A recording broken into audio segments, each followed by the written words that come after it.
Sehingga pada penghujung siang ini kita diperintahkan dan diiringi oleh Allah Subhanahu wa Ta'ala untuk menjalankan kegiatan kita menghadiri pengajian yang insyaallah diridhai Allah Subhanahu wa Ta'ala. Semoga langkah Bapak Ibu yang Bapak Ibu menghadiri kajian ini dijadikan Allah Subhanahu wa Ta'ala sebagai amal saleh dan menjadi gambaran timbangan amal kebaikan kita masing-masing. Kemudian salawat dan salam yang selalu kita curahkan kepada junjungan kita, saudara kita Nabiullah Muhammad sallallahu alaihi wasallam, kepada keluarga beliau, sahabat-sahabat beliau, dan kepada seluruh pengikut setia beliau hingga hari kiamat nanti. Dan semoga kita sebagai pengikutnya yang selalu berusaha untuk mentaati dan mengikuti ajaran beliau, mulai dari kiamat kita mendapatkan syafaatnya. Bapak Ibu dirahmati Allah Subhanahu wa Ta'ala, tidak lupa pada kesempatan ini kita sampaikan terima kasih jazakumullah khairan kepada Pak Tuman, Pak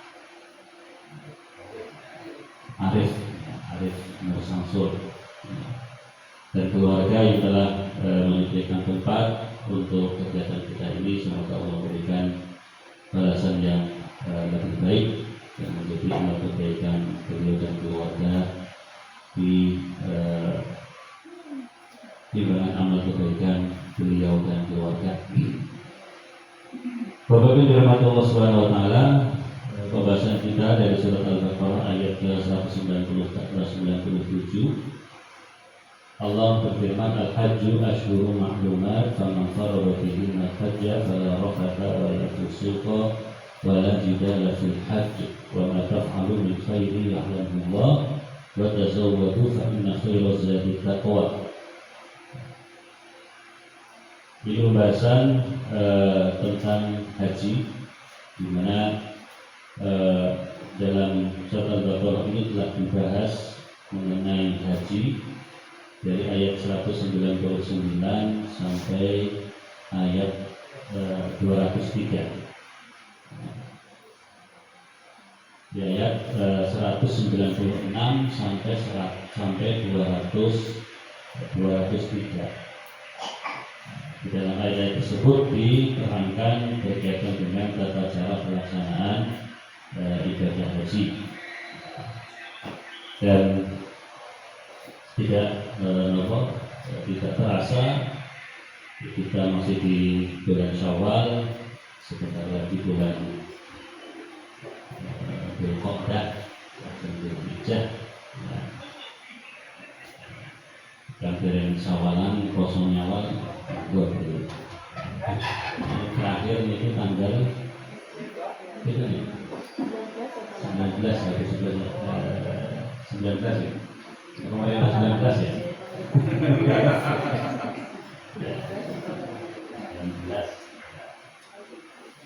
Sekarang tanggal 11. Ini masih cukup dari dinilai ya. Kalau misalnya dimulai hari Senin ya, sama masih apa ya? Selesai ya? Selesai ya? 6 hari loh.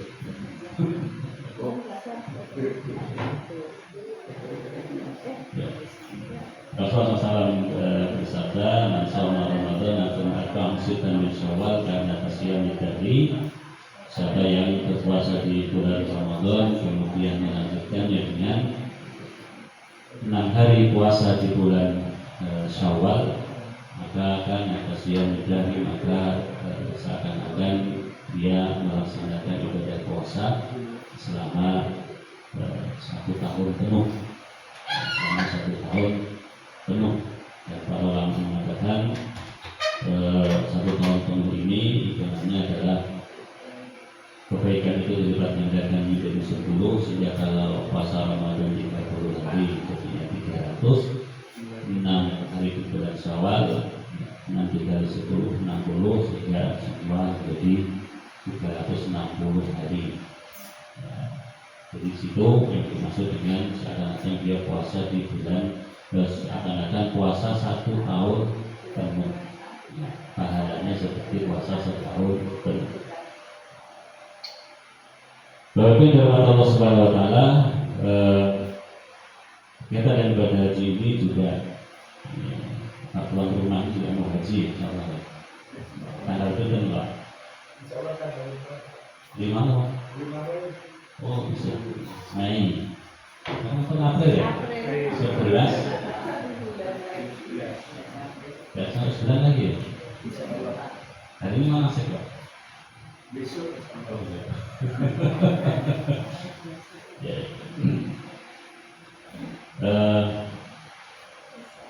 Kita doakan semoga Pak Arif dan istri beliau kan belum ayah hajinya ya, diberi kesehatan, diberikan kelancaran dan nantinya bisa melaksanakan ibadah haji dengan lancar dan dimudahkan semuanya.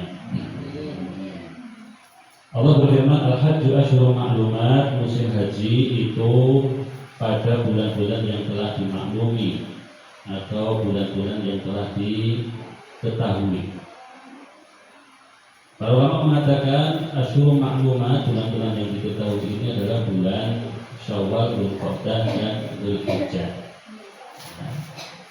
Ini yang dimaksud dengan hari-hari yang telah ditentukan.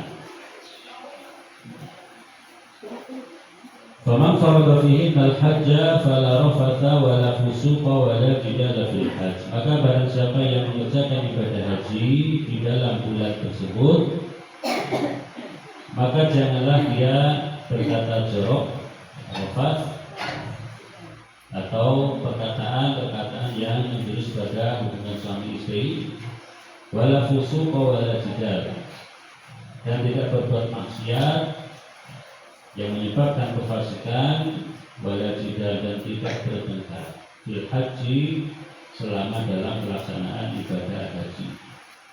Wa ma taf'alu min khairin ya'lamullah, dan segala kebaikan apa yang kalian lakukan dari suatu kebaikan yang Allah pasti mengetahui. Wa tazawwadu fa inna khairaz zadi taqwa, dan berbekal-bekallah kalian dan bawalah bekal kalian, maka sesungguhnya sebaik-baik bekal untuk melaksanakan ibadah haji adalah at-taqwa, ketakwaan. Bertakwa yang ulil albab, dan bertakwalah kalian kepada wahai orang-orang yang memiliki akal, orang-orang yang berakal sehat. Bapak Ibu dirahmati Allah Subhanahu Wa Taala, ini berkaitan dengan waktu pelaksanaan ibadah haji. Waktu pelaksanaan ibadah haji disebutkan bahwasanya haji itu pada bulan-bulan yang telah dimaklumi atau bulan-bulan yang telah ditentukan. Siapa yang menentukan? Yang menentukan adalah Allah Subhanahu Wa Taala. Jadi inilah yang membedakan antara haji dan ibadah umrah. Kalau umrah itu bisa dikerjakan di setiap waktu selama di luar pelaksanaan ibadah haji, bahkan ketika musim haji pun juga bisa. Adapun haji maka di bulan-bulan yang telah ditentukan, Syawal, Dzulqa'dah, dan Dzulhijjah. Dzulhijjah ini juga tidak secara penuh karena hanya sampai pada tanggal ada yang mengatakan 10, ada yang mengatakan 13. Ya, kalau kita masih ingat ya, ketika kita masih di Mina itu ada dua pilihan, mau nafar awal atau nafar tani. Kalau nafar awal di tanggal 12 ya, kembali ke Mekah, meninggalkan Mina. Kalau nafar tani di tanggal 13. Al-Hajj Asyhurun Ma'lumat, faman farada fihi al-hajj, maka barang siapa yang telah mewajibkan dirinya untuk melaksanakan ibadah haji, ada larangan yang Allah larang secara khusus, yaitu rafat, fusuk dan jidal. Rafat, fusuk dan jidal. Ini juga satu perbuatan yang disebutkan bahwasanya larangan ini juga ketika dalam keadaan ihram. Jadi ihram kita ada dua, yaitu ihram untuk umroh dan ihram untuk haji. Ya. Dalam keadaan ihram, rafat, fusuk, jidal ini dilarang. Di luar ihram maka tidak semuanya dilarang. Tidak semuanya dilarang. Dan fala rafata wala fusuqa wala jidal. Dan ini adalah merupakan satu keadaan yang dimana ketika haji itu memang mengundang orang yang melaksanakan ibadah haji untuk melakukan hal-hal yang itu mungkin membuat emosi kita menjadi terpancing. Jadi mudah marah, mudah jidal, dan apa yang dijanjikan tidak sesuai dengan kenyataan di lapangan, kemudian membuat kita menjadi mungkin tidak berkenan, lalu jidal, atau ketika pelaksanaan ibadah haji dalam keadaan yang kita merasa khawatir, kita merasa gelisah, jangan-jangan begini, jangan-jangan begitu dan seterusnya. Maka jidal, fusuk ini sangat mungkin terjadi. Ya, sangat mungkin terjadi. Fusuk itu apa? Perbuatan dosa yang bisa menjadikan seseorang itu terjatuh ke dalam kefasikan. Kadang ketika orang berhaji itu kemudian karena khawatir akan dirinya, lalu dia berusaha melakukan hal-hal yang itu merugikan orang lain, orang lain. Dan ini sangat mungkin terjadi karena keadaan seseorang berada di negeri asing, di tempat yang bukan biasa dia tinggal di dalamnya, dengan keadaan orang yang begitu banyak, dengan mobilitas perpindahan dari satu tempat ke tempat berikutnya yang sangat cepat, ditambah dengan cuaca yang mungkin sangat panas, sehingga potensi-potensi untuk melakukan perbuatan dosa, ya, baik itu berkaitan berhubungan dosa dengan Allah Subhanahu Wa Taala ataupun dengan sesama, itu sangat besar potensinya dilakukan oleh seorang yang melaksanakan ibadah haji ataupun orang yang sedang dalam keadaan ihram. Maka larangan ini lebih dispesifikkan oleh Allah Subhanahu Wa Taala. Fala rafata wala fusuqa wala jidala fil hajj.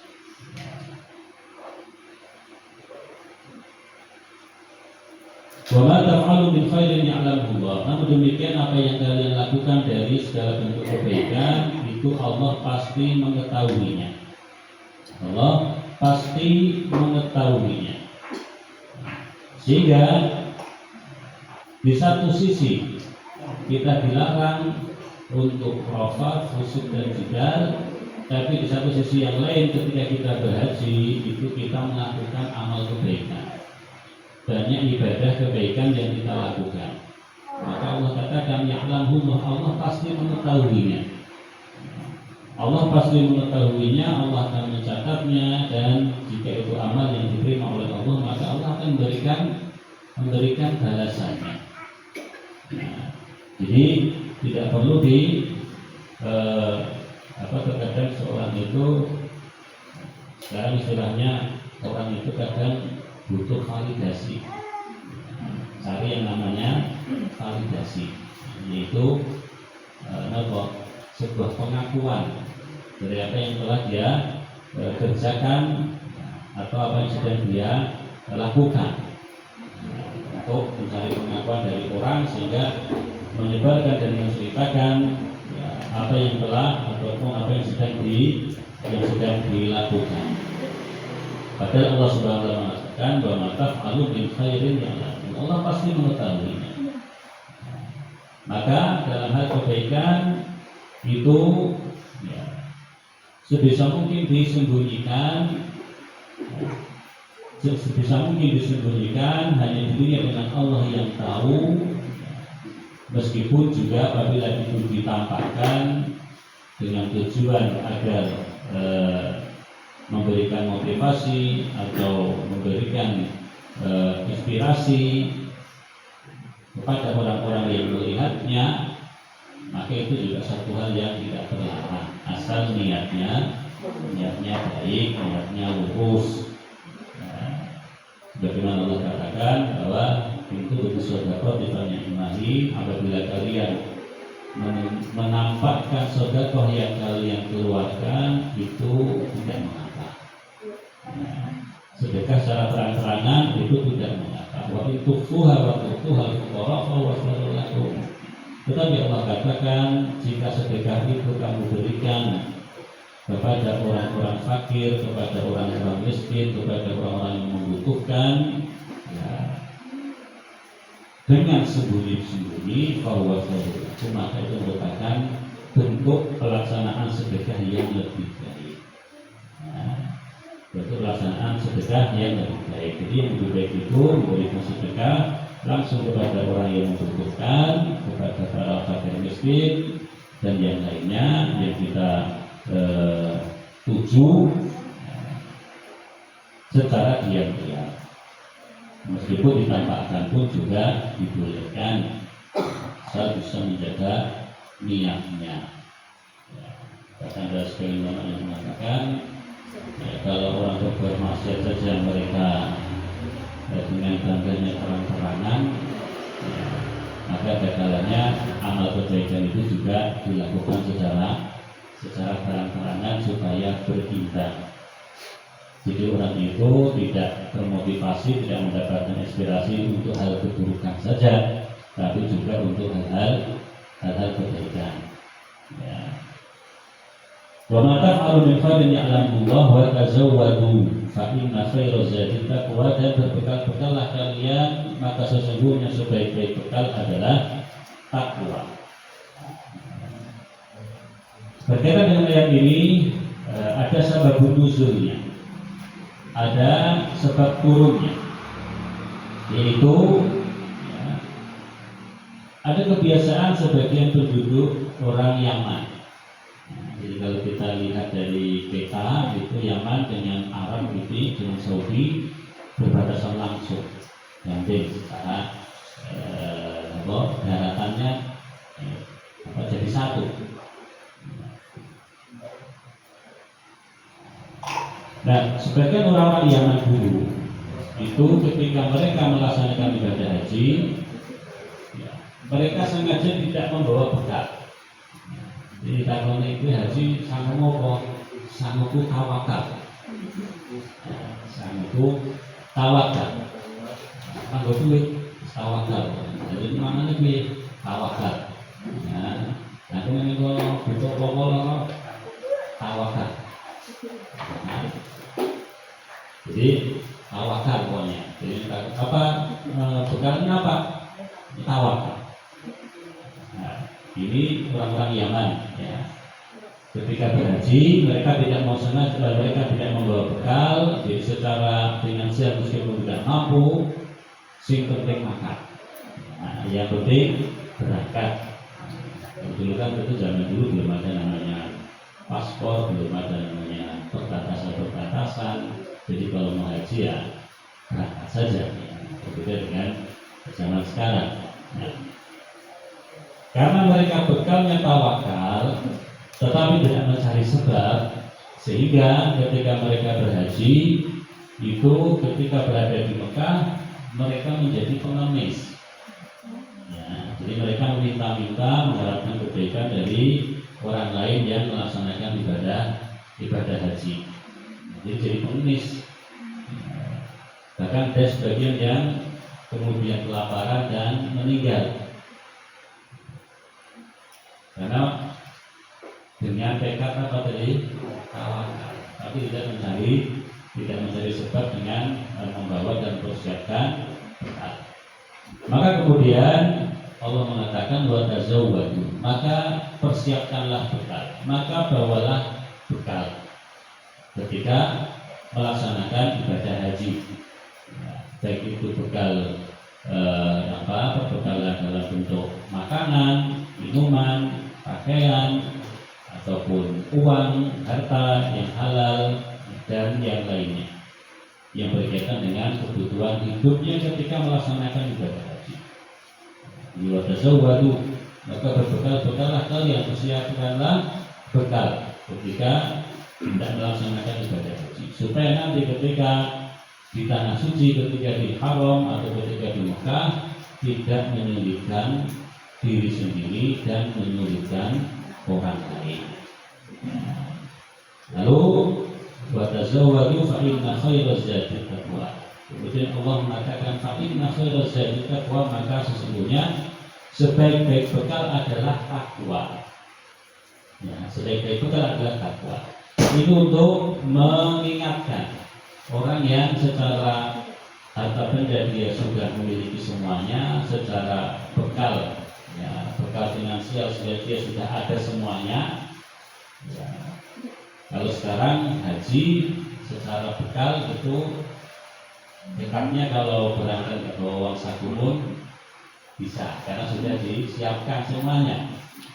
Karena kita sudah membayar dan disiapkan semuanya. Bagi orang-orang yang sudah memiliki kelonggaran, kelapangan, keluasan, ya, untuk membawa bekal, maka Allah mengingatkan fa inna khairaz zadi taqwa, sebaik-baik bekal adalah takwa. Kalau secara materi sudah disiapkan, maka secara batin juga harus disiapkan. Secara spiritual juga harus disiapkan. Fa inna khairaz zadi taqwa.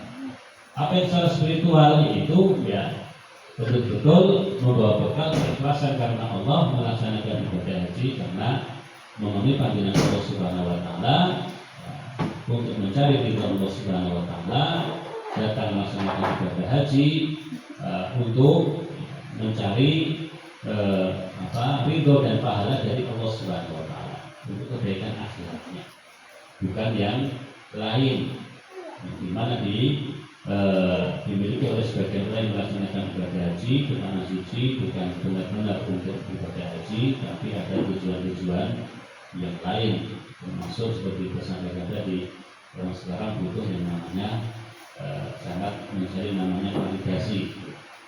Jadi ya haji, tapi ya pokoknya melaksanakan ibadah haji, untuk biasa pulang sudah membawa gelar haji. Kemudian semua orang sudah tahu kalau saya sudah pernah haji. Nah, supaya nanti orang tidak lagi menggosip, wong sugih dulu itu orang haji. Betul sudah dikerjakan. Dari sini wa tazawwadu fa inna khairaz zadi taqwa. Mempersiapkan secara materi, secara finansial itu sangat penting. Tetapi ya, menyiapkan secara spiritual, secara batin, ya, itu adalah sebaik-baik bekal. Tapi khairaz zadi taqwa. Karena sebaik bekal adalah takwa. Wa takuni ya ulil albab, dan bertakwalah kalian kepadaku wahai orang-orang yang berakal. Ulul albab, orang yang memiliki akal. Ini merupakan pujian. Nah, pujian bagi orang yang bertakwa kepada Allah, pujian bagi orang yang mereka berangkat ibadah haji berbekal ketakwaan kepada Allah Subhanahu wa taala, mencari akhirat bukan untuk mencari dunia. Wattaqun ya ulil albab. Kemudian pada ayat berikutnya Allah katakan laisa alaikum junahun an tabtaghu fadlan min rabbikum. Bukanlah suatu dosa bagi kalian laisa alaikum junahun, bukanlah sebuah dosa bagi kalian anta betahu fadlan min rabbikum untuk mencari karunia dari Rabbmu. Ya. Fa idza afadtum min Arafatin fadhkurullaha 'indal masy'aril haram. Maka apabila kamu bertolak dari Arafah, ya, maka berzikirlah kepada Allah, ya, di Masy'aril Haram. Wadkuruhu kama hadakum, dan berzikirlah kepadanya sebagaimana dia telah memberikan petunjuk kepada kalian. Wa in kuntum min qablihi laminadh dhalin, sekalipun sebelumnya kamu benar-benar termasuk orang-orang yang tidak tahu, termasuk orang-orang yang berada di termasuk orang-orang yang tersesat. Baru firman Allah Subhanahu wa taala, ayat berikutnya ini Allah katakan laisa alaikum junahun, anta tahu fadlan min rabbikum. Tidak dosa, tidak ada dosa, bukan suatu hal yang tabu. Meskipun sedang berhaji, kemudian untuk ditambah dengan untuk mencari rezeki. Ya.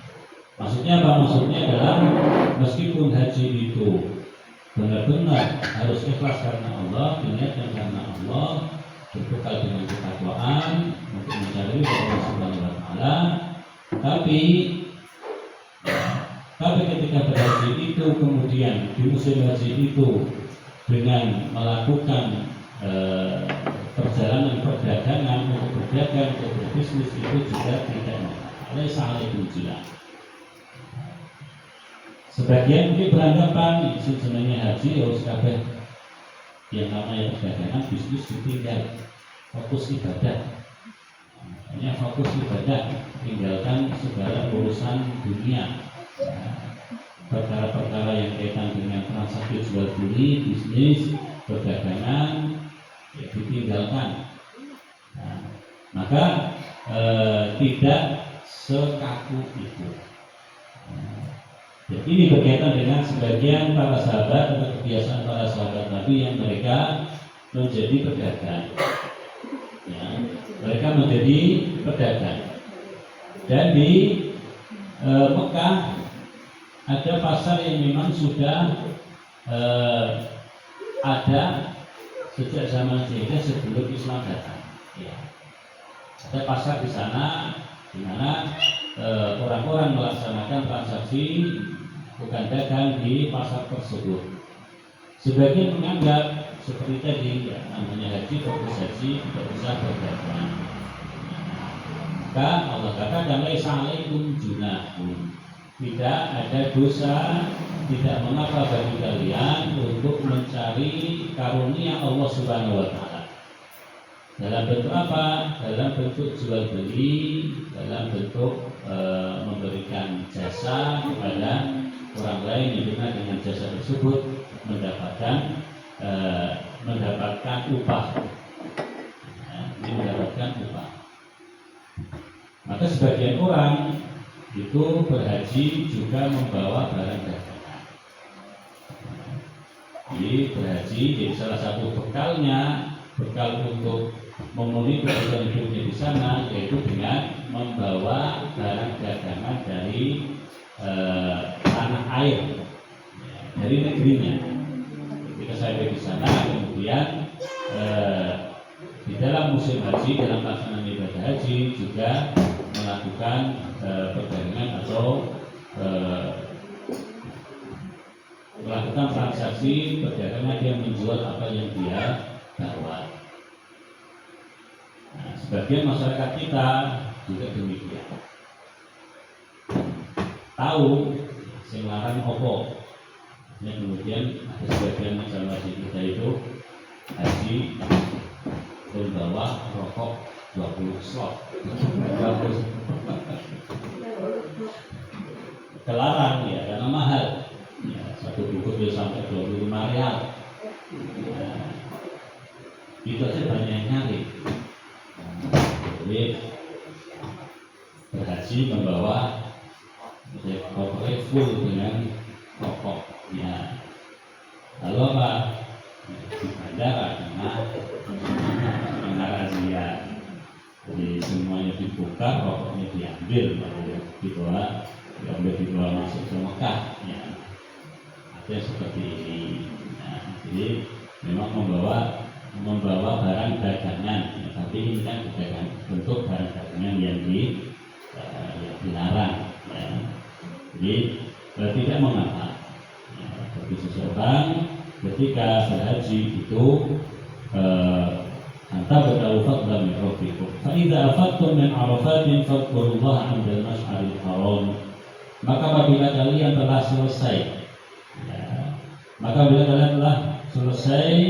ya, wukuf di Arafah, hendaklah kemudian bergerak menuju Mash'aril Haram. Ini Bapak Ibu ketika di tanggal 9 dan lagi melaksanakan wukuf di Arafah. Ya, wukuf di Arafah sampai kapan? Sebenarnya bukan sudah 12 tahun, 14 tahun ya. Jadi wukuf di Arafah sampai terbenam matahari. Menuju ke mana? Menuju ke Musdalifah. Ini yang disebut Mash'aril Haram. Jadi menuju ke Mash'aril Haram ke kawasan Musdalifah. Nah, pada perjalanan tersebut diperintahkan untuk banyak berzikir kepada Allah Subhanahu wa Ta'ala. Jadi pelaksanaan ibadah haji itu semuanya full penuh dengan zikir kepada Allah. Ya, banyak berzikir kepada Allah Subhanahu wa Ta'ala. Setelah wukuf di Arafah, fadhkurullaha 'inda al-mash'aril haram. Berzikirlah kepada Allah ketika berada di Mash'aril Haram atau di Musdalifah, di kawasan Musdalifah. Ya, di tempat tersebut jemaah haji melaksanakan mabit, ya, mabit di Musdalifah. Dan ini hukumnya wajib, hukumnya wajib. Kalau kita membahas tafsir, membahas fikih itu seakan-akan semuanya berjalan lancar, tidak ada masalah. Pada prakteknya luar biasa. Ya. Jadi saya pindah dari Arafah ke Musdalifah. Ya. Tapi teknisnya pelaksanaannya luar biasa. Betapa banyak jamaah yang terjebak macet sehingga tidak bisa wukuf, tidak bisa bermalam di Musdalifah, ya, karena jalanan macet sehingga harus berjalan kaki. Makin juga bagi jamaah haji yang memiliki fisik kuat, ya, tidak mengharapkan ada kendala teknis. Tapi ketika sudah bergerak dari Arafah menuju Musdalifah, ketika jalan macet dan diperkirakan ya sampai subuh itu tidak bisa masuk di Musdalifah, apalagi bisnya nggak bergerak, ya, tidak ada pergerakan dari bis, maka kalau memang punya fisik yang kuat, berjalanlah. Nah, jadi jalan ke yang penting masuk ke kawasan Musdalifah. Ya, jadi bisa dengan berjalan kaki. Kalau dari Arafah sendiri ya sekitar 4 kilo. 4,5 kilo. Supaya benar-benar bisa melaksanakan mabit di Musdalifah. Wadhkuruhu kama hadakum wa in kuntum min qablihi lamudallin. Dan berzikirlah kalian, ingatlah kalian kepada Allah sebagaimana Allah memberikan petunjuk kepada kalian, sekalipun sebelumnya kalian benar-benar termasuk orang-orang yang tidak tahu, orang-orang yang berada dalam kesesatan.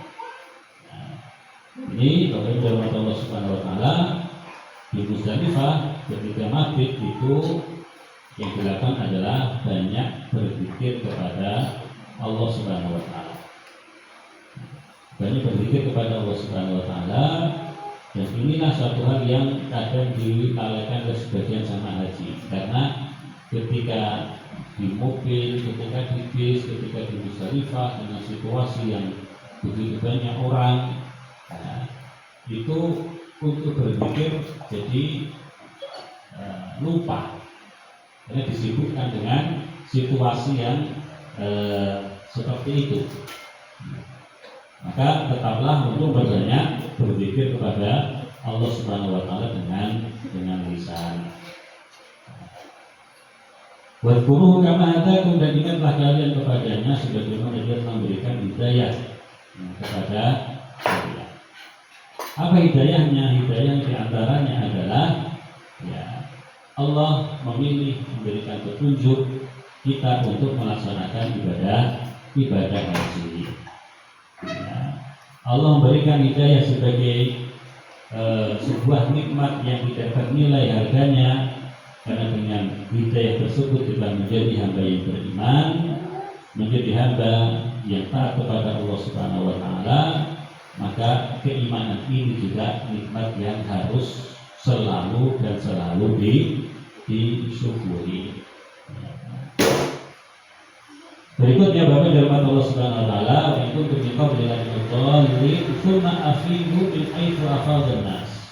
Ini juga ayat berikutnya ini menjadi penekanan pada ayat yang sebelumnya. Itu perintah Allah Subhanahu wa taala untuk wukuf di Arafah, kemudian bergerak menuju ke Musdalifah. Tsumma afidu min haitsu afadhan. Kemudian bertolaklah kalian sebagaimana manusia bertolak, yaitu wukuf di Arafah, kemudian bertolak menuju ke Musdalifah. Tsumma afidu min haitsu afadhan nas. Ini menunjukkan tentang seorang hamba di hadapan Allah itu sama. Perintah ini berlaku untuk semua yang melaksanakan ibadah haji. Wukuf di Arafah harus wukuf di Arafah, kemudian mabit di Musdalifah. Ini adalah perintah Allah untuk semua yang melaksanakan ibadah haji. Tidak melihat jabatan, tidak melihat status sosial, tidak melihat kaya dan miskin, semuanya harus menjalankan perintah Allah Subhanahu wa taala. Semua harus bergerak, wukuf ke Arafah, wukuf di Arafah, kemudian bergerak kita bergerak matahari, bergerak menuju ke Musdalifah. Yang berikutnya, tsumma afidu min haitsu afadhan nas wastaghfirullah, dan memintalah ampun kepada Allah, yaitu apa? Wa khitamul a'mal wal a'mal. Termasuk sebuah ucapan yang kita dianjurkan untuk mengucapkannya, yaitu memohon ampun kepada Allah, beristighfar kepada Allah setiap kali kita selesai melakukan amal ketaatan. Maka selesai sholat kita astagfirullah. Nabi mengajari setelah salam kemudian mengucapkan astagfirullah 3 kali. Dalam amalan apapun, amal ketaatan apapun, selesai mengerjakan, maka kita dianjurkan untuk mengucapkan istighfar. Tujuannya apa? Memohon ampun kepada Allah jika ada kekurangan dari amal ibadah yang sudah kita kerjakan. Maka kita istighfar kepada Allah Subhanahu wa taala. Kemudian jika ada niat-niat yang mungkin bergeser dari niat yang seharusnya, itu dengan istighfar kita minta kepada Allah, ampun kepada Allah Subhanahu wa taala, semoga Allah Subhanahu wa taala mengampuni. Yang berikutnya, Bapak Allah Subhanahu wa taala, fa idza qadaytum manasikakum, maka apabila kalian telah menyelesaikan ibadah kalian, yaitu menyelesaikan ibadah haji, fadhkurullah dari itu, maka ingatlah kalian kepada Allah sebagaimana ingatnya kalian kepada nenek moyang kalian, au asyadda dzikra, bahkan berzikirlah lebih dari itu. Ini untuk yang melaksanakan ibadah haji. Selesai melaksanakan ibadah haji, kembali ke hotel atau kembali ke Mekah, kembali ke ke penginapannya masing-masing, tinggal menunggu kepulangan. Ketika ketika menunggu kepulangan itu sudah sangat benar-benar memang manusiawi. Ingat keluarga di rumah, ingat dengan pekerjaannya yang dia tinggalkan, ingat dengan makanan favoritnya yang sekian lama dia tinggalkan, ingat dengan hobinya. Haji suwe mancing, maksudnya mancing, suwe motoran ya, lah nanti dulu motoran. Jadi ingat dengan semua kebiasaan-kebiasaan yang dia lakukan di tanah air atau di tempatnya, di negerinya. Atau ingat dengan keluarganya, dengan anaknya, dengan istrinya, dengan suaminya, dengan orang tuanya.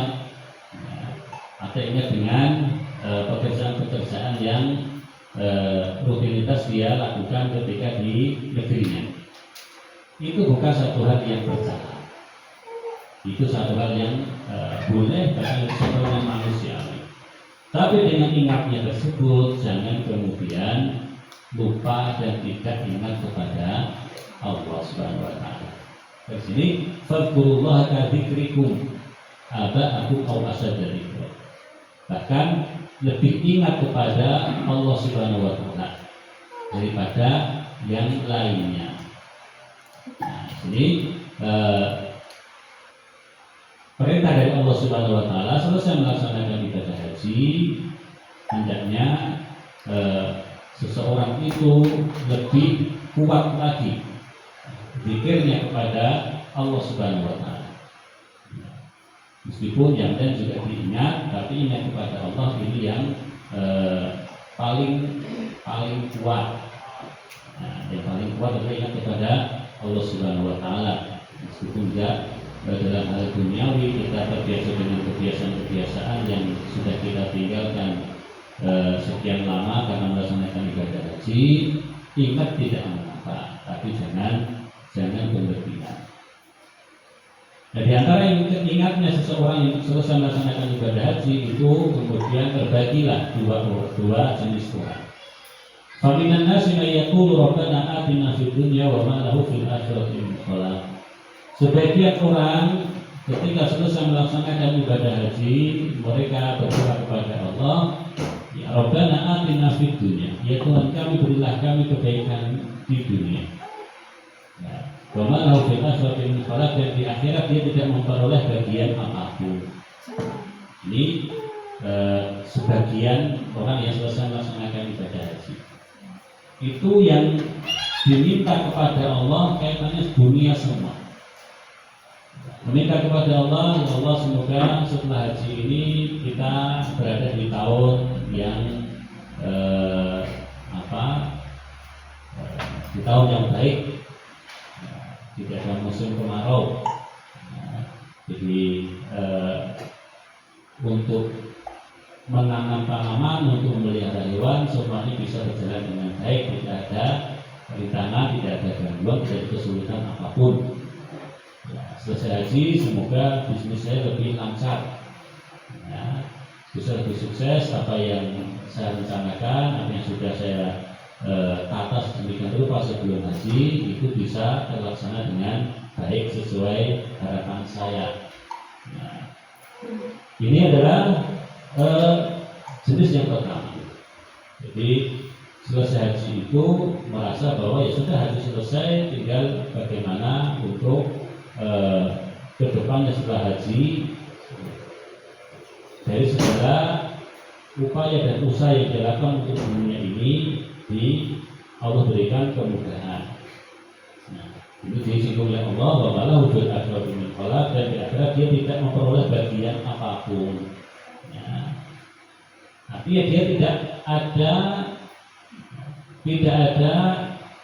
terlintas dalam pikirannya untuk apa selesai haji itu semoga saya menjadi seorang hamba yang lebih baik, taat kepada Allah Subhanahu Wa Taala, terus bisa melaksanakan ibadah haji, semoga salat 5 waktu saya lebih terjaga, bersama masjid sebagaimana terjaganya ketika saya haji. Ya, semoga ya, kebiasaan baca Al-Quran juga terjaga ketika kembali ke tanah air. dan yang lainnya.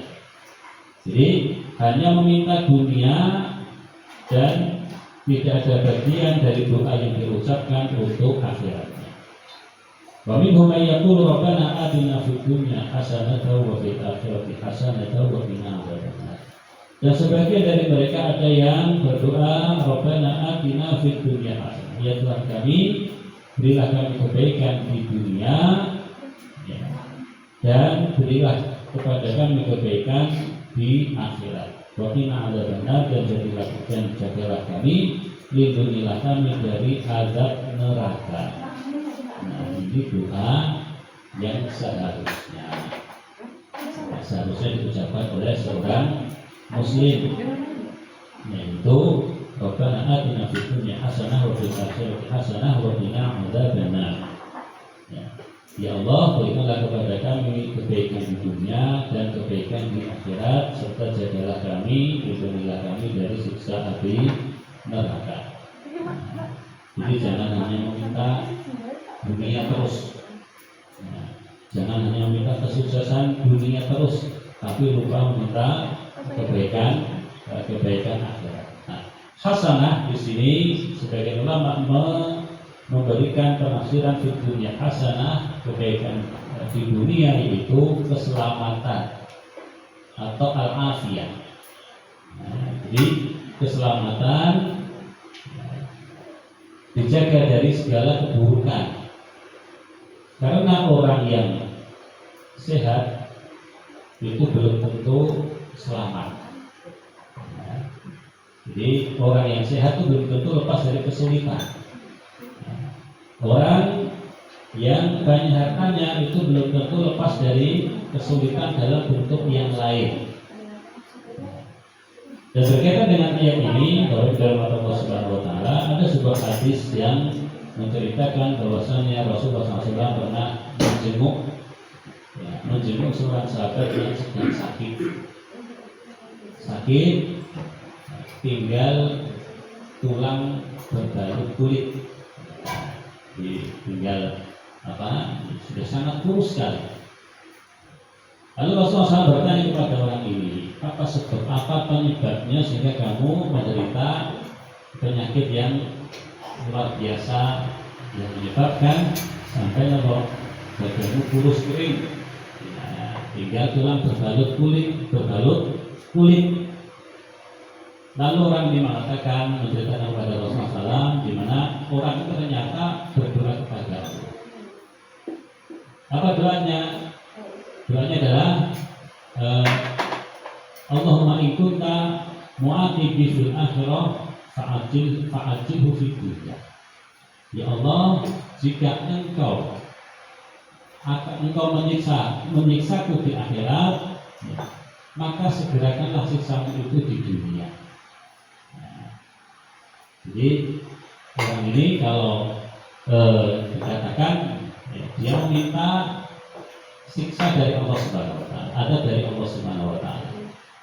Jadi minta disegerakan, seandainya memang ada jatah siksa di akhirat untuk dirinya, dia meminta kepada Allah agar disegerakan di dunia, sehingga orang ini menderita sakit yang luar biasa, penyakit yang tidak kunjung sembuh, sampai badannya kurus kering, tidak bisa kemana-mana, hanya berbaring di tempat tidur.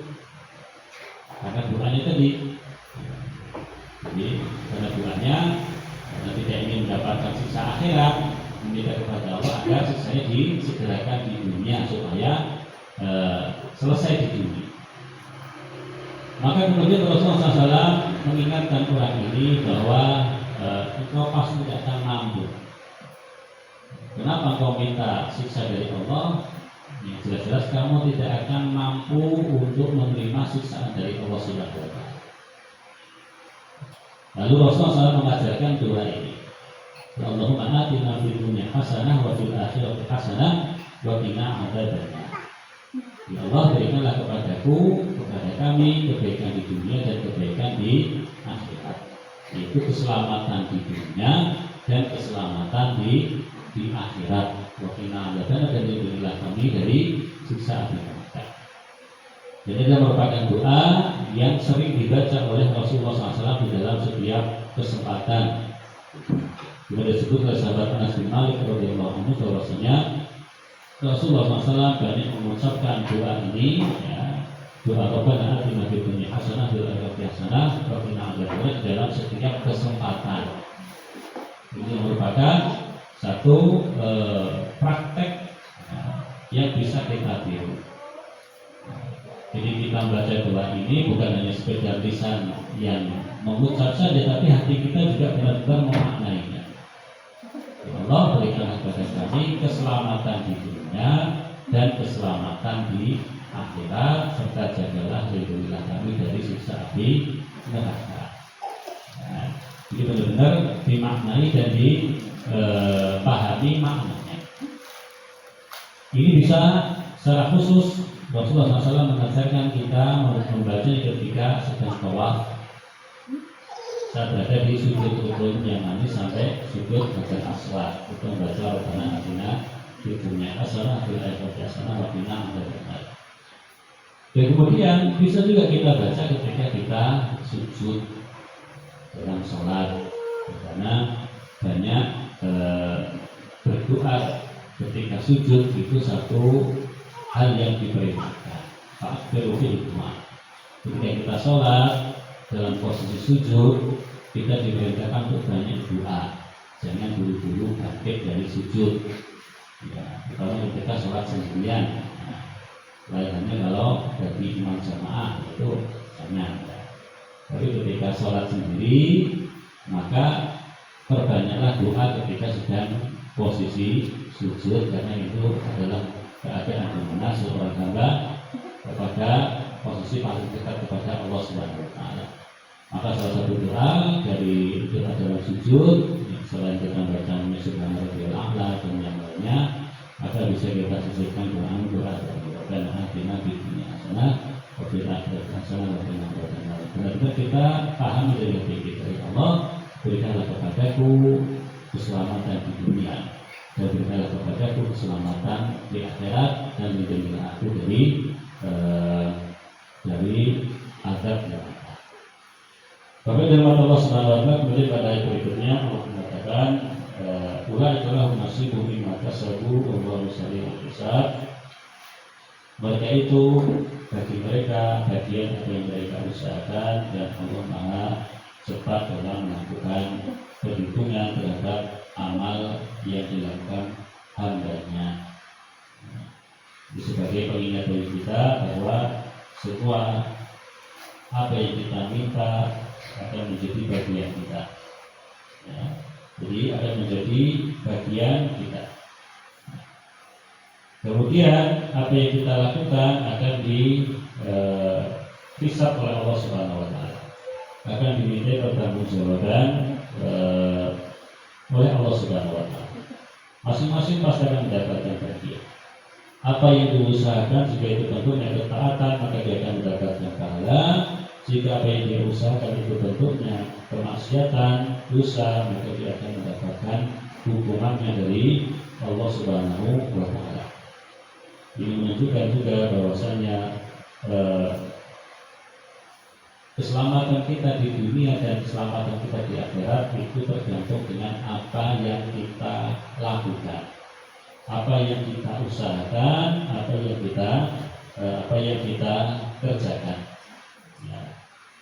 Allah selalu berusaha dan Allah sangat cepat dalam kisah, dan sangat cepat juga Allah sangat teliti. Ya, tidak ada satupun yang terlewatkan dari pengawasan dan perlindungan Allah Subhanahu wa taala. Bahwa dari Allah Subhanahu wa taala demikian yang bisa kita sampaikan. Terima kasih atas perhatian, maaf atas kekurangan. Wassalamualaikum warahmatullahi wabarakatuh. Assalamualaikum warahmatullahi wabarakatuh.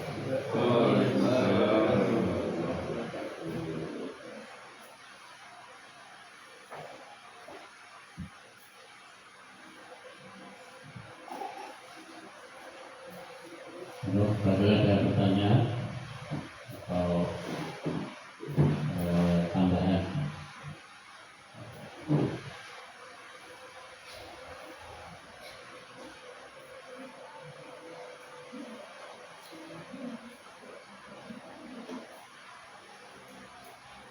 Ya. Ini Pak.